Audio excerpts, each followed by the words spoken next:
this video, I'm going to talk about why I do not like saying we are all one. You've been spiritual for 5 minutes. You've heard this saying over and over and over again. I want you to think about this for a moment. Let's say there's a fire, campfire, there's some wood, got some flames, and the flames represent all of reality. Now, all of a sudden, there's a spark. You got your fire, which represents all of reality, and then a spark shoots out of the fire, carves its own path through the air, and then burns out. Now, as that spark is on its own journey, yes, it came from the fire, yes, it has all the characteristics of that fire, but is it that fire? Technically, it's not.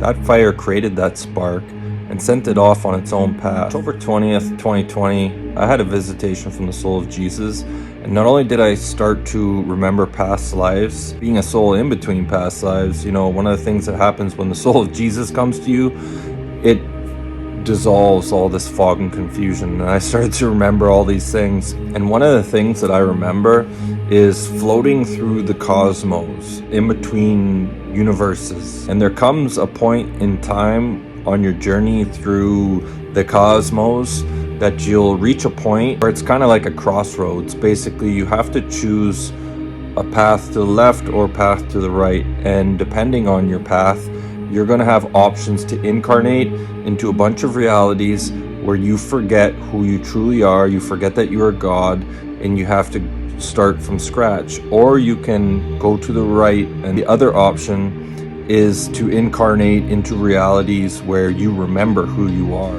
Now, when you decide to incarnate into realities where you completely forget who you are, your true essence, your true identity is wiped from your memory, because that's part of the rules for incarnating into those realities, the free will zones.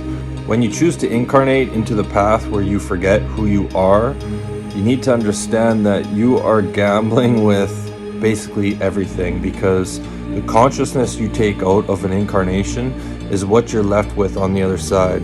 There's all these teachings saying you're not your thoughts. Well, actually you are. You want to know how I know? Because I've left my body, and all you are is your thoughts and consciousness. And whatever you develop in this reality, you take with you to the next. Why it's so important to open up your heart in this incarnation. So anyways, why I do not like to say we are all one, because when you spark off from God and you go into these realities where you forget where you are given complete sovereignty. You have free will, and you get to decide whether you evolve or devolve. And you can pinch yourself off so much from God that He is actually not pleased with you, to the point where God's like, okay, your life path needs to be cut short. Another reason why I do not like to use the term we are all one is because God, I like to think of it, God's up here, right? And every consciousness below that has pretty much fallen and is a spark of God. And if we were all one with something that resonated with God, He wouldn't have created individuals of Himself. We would have all just looked the same and been very basic and generic. But God wanted to individualize Himself. He wanted to experience Himself in different expressions, and He takes pride in all these different beings that make up God as a whole. I've had readings with Akashic Records readers where I've asked, when the bitch put arsenic in my drink, was it Archangel Michael or Jesus that came to me?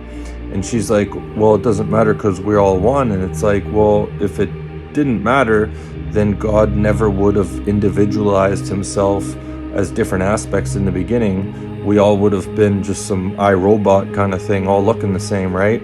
So if God takes pride in all these different individual aspects of Himself, then we should as well. Another thing that you're going to hear in the spiritual community is that you are the only aspect in your reality and everyone is you pushed out, which is a bunch of bullshit, because after my visitation from Jesus on October 20th, 2020, I started to remember having conversations with other angelic beings before I incarnated here. And basically, there's all these different souls on planet Earth that just kept reincarnating in this certain cycle and never evolving. And that was one of the main reasons why I came here. And so to think that everyone is just you pushed out basically removes all the meaning for why many of the star seeds came here in the first place. We are in a part of the universe where we are all individual aspects of God. We have become our own gods.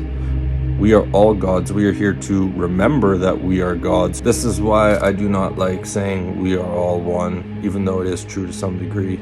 Just wanted to share my opinion. That's all I got. Hit the like and subscribe, and we'll see you in the next one.